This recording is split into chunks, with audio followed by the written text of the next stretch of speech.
Bonjour, aujourd'hui chapitre 14 qui traite de transfert d'énergie et qui précède le chapitre 15 qui traitera d'un transfert d'énergie au niveau quantique. Que dire dans ce chapitre? On va d'abord aborder les notions de macro et de microscopie, ensuite définir ce que c'est que l'énergie d'un système pour l'appliquer dans des transferts thermiques.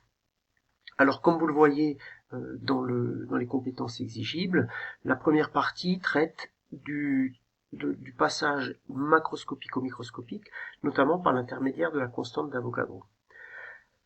Quelle différence fait-on entre les deux?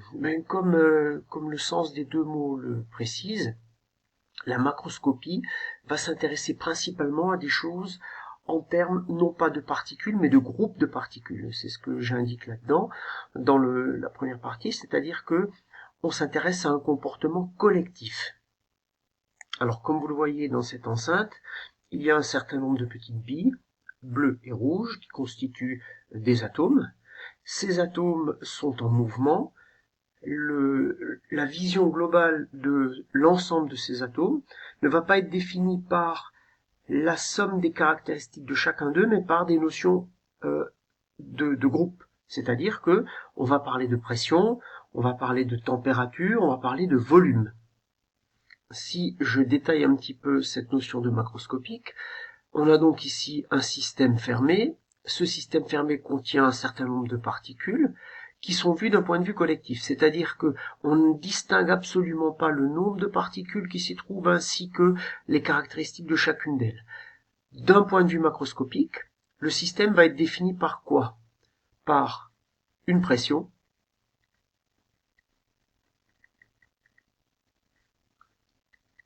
grand P, une température et un volume.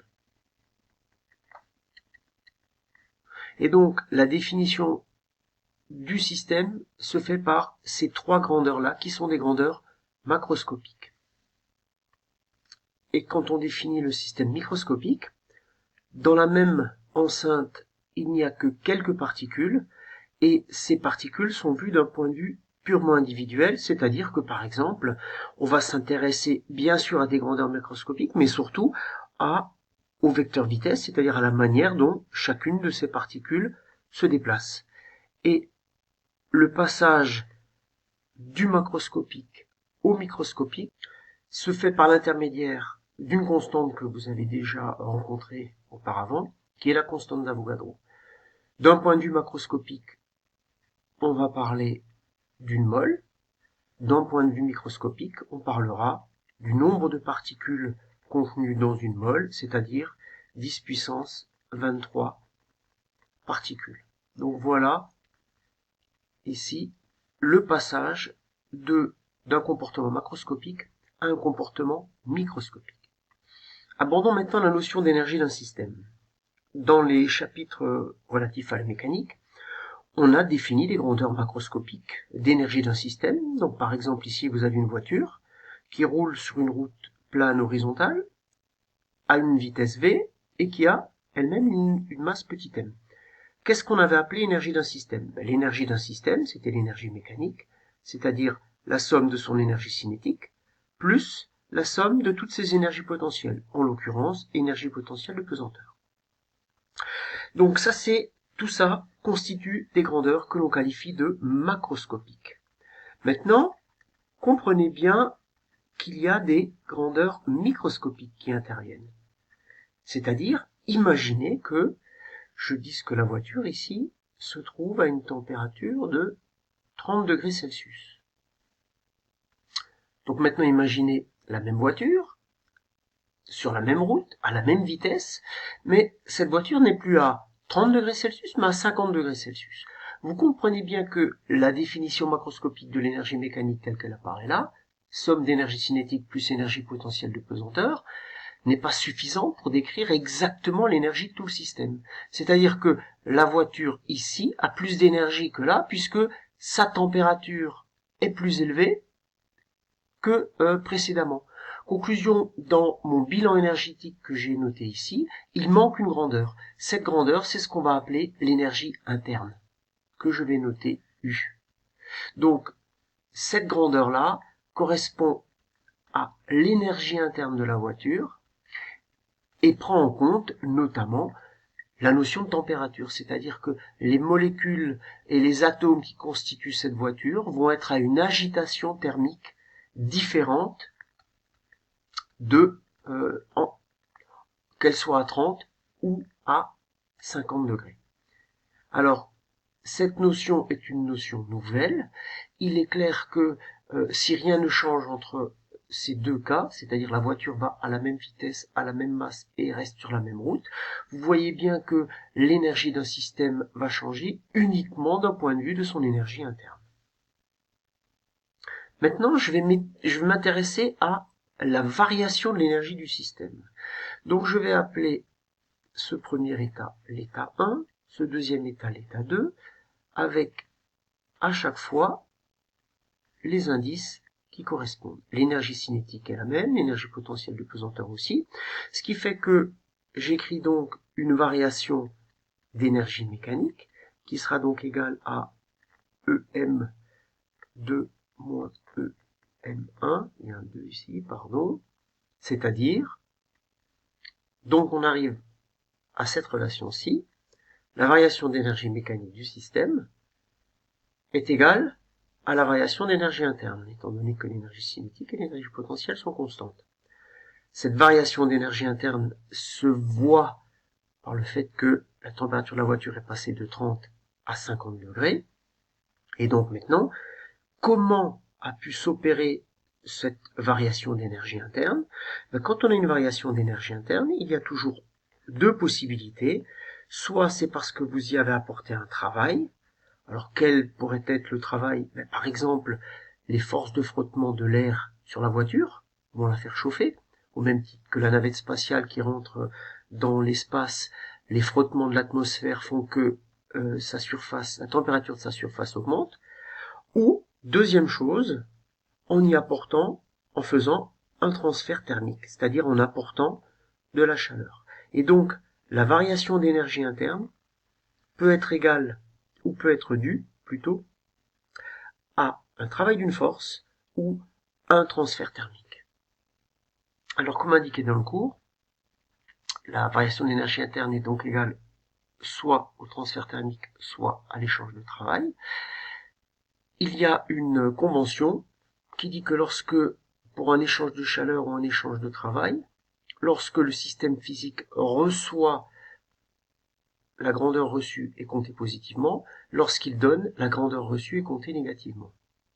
Alors, il y a aussi une chose que vous devez bien comprendre, c'est que le travail est le travail ici W ou la chaleur Q correspond à des grandeurs qui sont échangées entre deux états.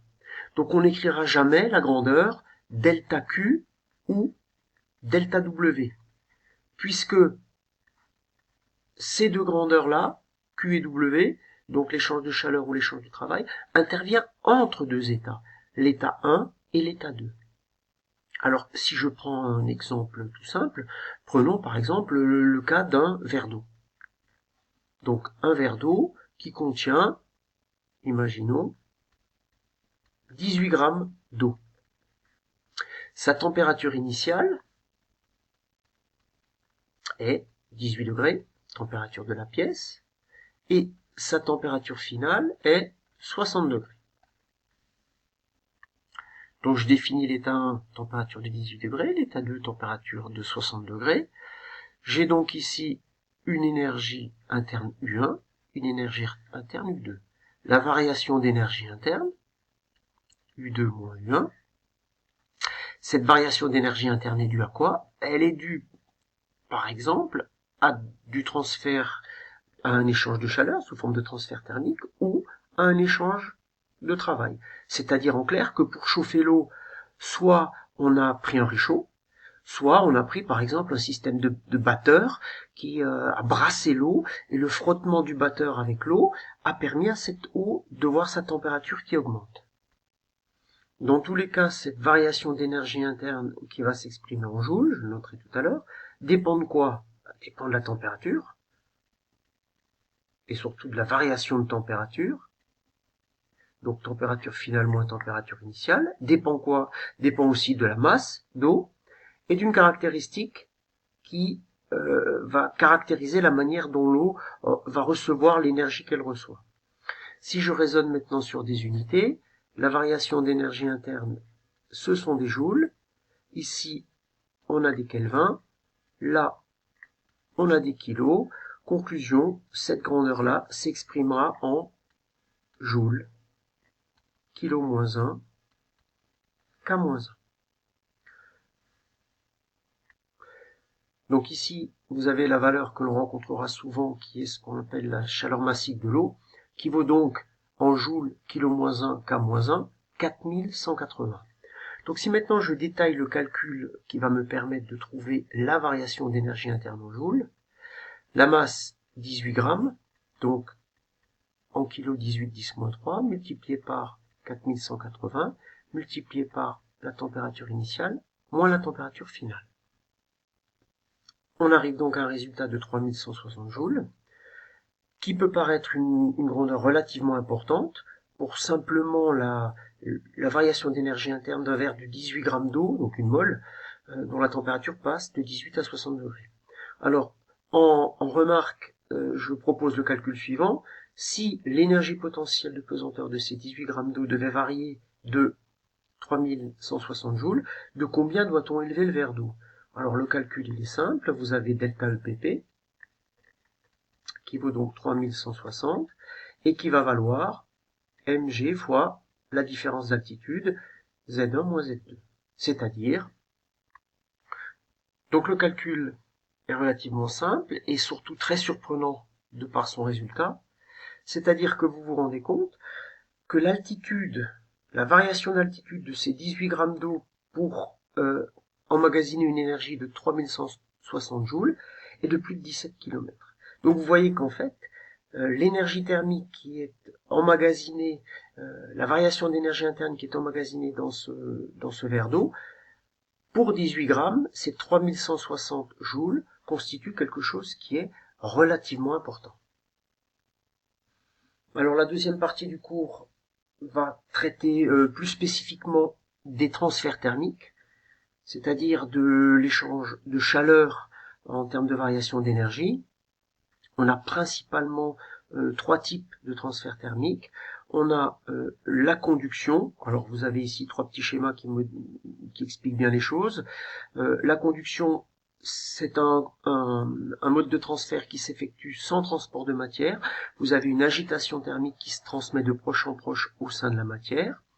Vous avez ensuite la convection, qui elle est un transfert qui dépend d'un mouvement de fluide. Alors vous avez de la convection dans l'air, vous avez de la convection dans un liquide, et le dernier transfert, le dernier mode de transfert, est le transfert par rayonnement. Et donc là, vous avez un rayonnement infrarouge principalement, si je prends ici des sources chaudes, qui n'est pas du tout dirigé, c'est-à-dire qui est un rayonnement isotrope dans toutes les directions de l'espace. Vous ressentez ce rayonnement infrarouge. La dernière partie du cours est une partie plus technique où on définit un certain nombre de notions, notamment ce qu'on appelle les résistances thermiques ainsi que les flux. Qu'est-ce que c'est qu'un flux thermique? Donc tout ça, j'aurai l'occasion de le détailler quand on fera un certain nombre d'exercices. La résistance thermique, ça va être la manière dont une paroi va résister aux échanges thermiques. Donc de tout ça va découler naturellement la notion d'isolant. Et qui dit isolant ou résistance thermique dit qu'un certain nombre de flux thermiques peut traverser cette paroi. Donc les flux thermiques seront exprimés en watts, les résistances thermiques vont avoir des unités que l'on détaillera, et on va surtout voir que quand on va être en présence de différentes parois constituées de différents éléments, on va se retrouver avec des flux thermiques qui auront une certaine valeur et qu'on va naturellement toujours chercher à minimiser dans un but d'économie d'énergie et d'isolation. Et on terminera ce chapitre par une partie bilan énergétique qui se résumera globalement à l'étude d'un cas au travers d'un exercice de type BAC. Voilà donc pour ce chapitre 14.